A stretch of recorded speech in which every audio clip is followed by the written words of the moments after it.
Hello, everybody. Let's talk for a second about the shift we are going through, not only in world politics, but in the way we remember the past 30 years. There's a very interesting change taking place, actually, of how we talk about what we used to call the post-Cold War, and I would like to make a suggestion. And let's begin maybe with the appreciation that overall memory is a pretty funny thing, because we often think of memory as something fixed, permanent and unchanging, but actually it isn't. Just think about how the Second World War reshaped the way we remember earlier decades. Suddenly, the Great War turned into the First World War, and the post-war years of the 1920s and 30s, they became the interwar period. So events, especially violent events, tend to reframe what came also before them. And the same thing is happening to our so-called post-Cold War period.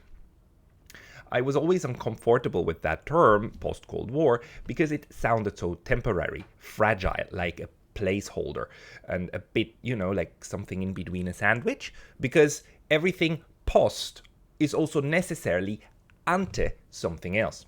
Because history doesn't end, right? Even Francis Fukuyama didn't think so. The title of his famous essay was actually alluding to a system and not to a period. So, in a way, most intellectuals, politicians, and academics who used the term post-Cold War were admitting exactly that. They were acknowledging that this was a sandwiched period, that something else must be coming. The question just was, and to some extent still is, what it would be and what form it would force us to rethink this so-called post-Cold War.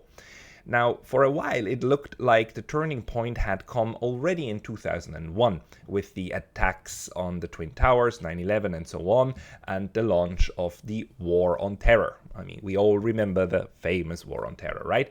And let's be clear, this wasn't just about hunting down a few Middle Eastern terrorist groups. It ended up laying waste to an entire region, large parts of West Asia and North Africa. I maybe don't even need to count the list here, but Iraq, Syria, Lebanon, Libya, Somalia, Sudan, and of course, whatever is left of Palestine, and even that part is currently being exterminated, right?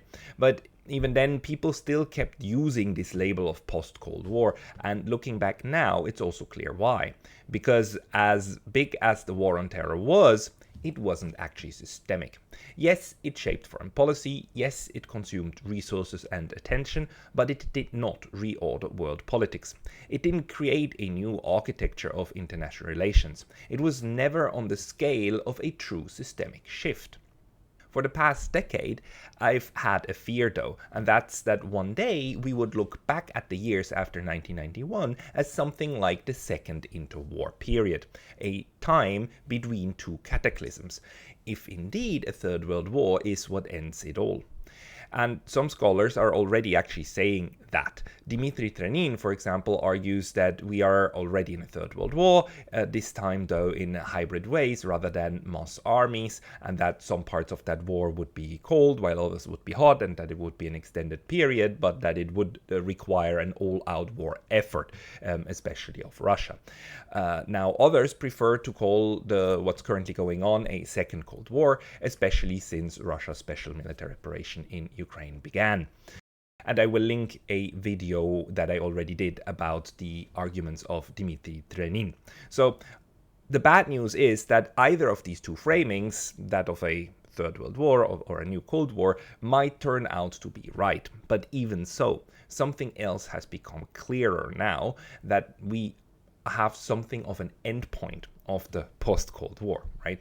We now can close the book on that 30-year stretch between 1991, the collapse of the Soviet Union, and February 2022, the start of the war in Ukraine. That was the real bracket of the period we used to call the post-Cold War. And when we look at it carefully, what really defined those years was not just the absence of a Cold War, it was the presence of something else. The unipolar moment. This label actually fits much better because for roughly 30 years the United States stood at the very top of the system, relatively unrivaled, militarily, economically, culturally, ideologically.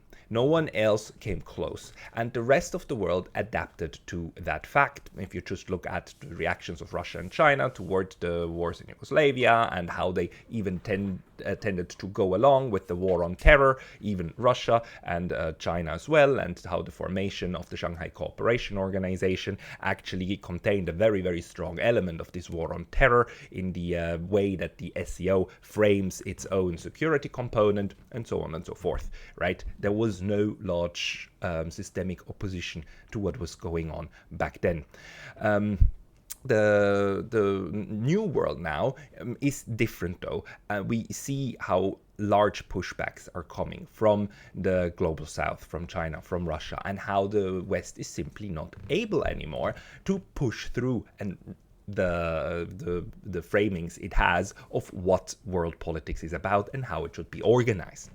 Of course, realist scholars have been warning us for years, right, that unipolarity never lasts. Power attracts counterpower, and eventually rivals emerge. John Mearsheimer, in particular, made a career out of showing the tragic logic of great power politics. And sure enough, he was right. China rose, Russia recovered, other actors, India, Iran, Turkey, Brazil, began charting their own paths. By 2022, it was undeniable that this unipolar moment, with power concentration in the West, and especially in Washington, had ended. So that leaves us with the question, what actually does come next? The consensus now forming is that we are entering a multipolar world, or as the American diplomat Chas Freeman says, a multinodal order. That means several centers of power, civilizational, cultural, technological, and military, now have the ability not to simply follow the West's lead, but to chart the course forward and chart the interactions with each other independently. They can and do say no to the West. If we zoom out, the picture gets even clearer. In just 3 generations, we actually lived through the bipolarity of the Cold War, the unipolarity of the post-Cold War, what we now call the unipolar moment, I would suggest, and the multipolarity of today. So why does it matter that we reframe the post-Cold War as the unipolar moment? On the one hand, because post-Cold War was vague. It just described what came after something else. But more importantly, the unipolar moment tells us what it actually was about. And it also leaves open the question of what comes next. If we insist on calling today's period the Second Cold War or a second interwar, we almost doom ourselves to repeating those tragedies.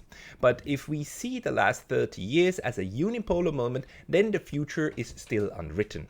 Maybe it doesn't have to be a Third World War. Maybe it doesn't have to be a Second World War. With some luck and some serious diplomacy, maybe it could be something else entirely. Maybe, with a little bit of luck, even a new consort system, a global balance of power that avoids catastrophe.